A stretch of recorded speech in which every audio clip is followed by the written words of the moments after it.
I want to show you how to create our outline text effect. First of all, you need to create the text itself.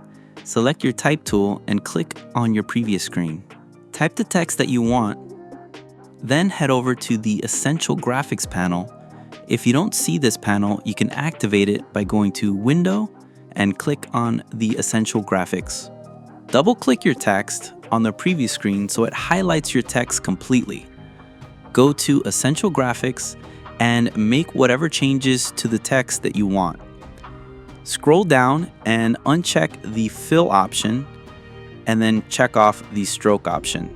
This will create an outline around your text.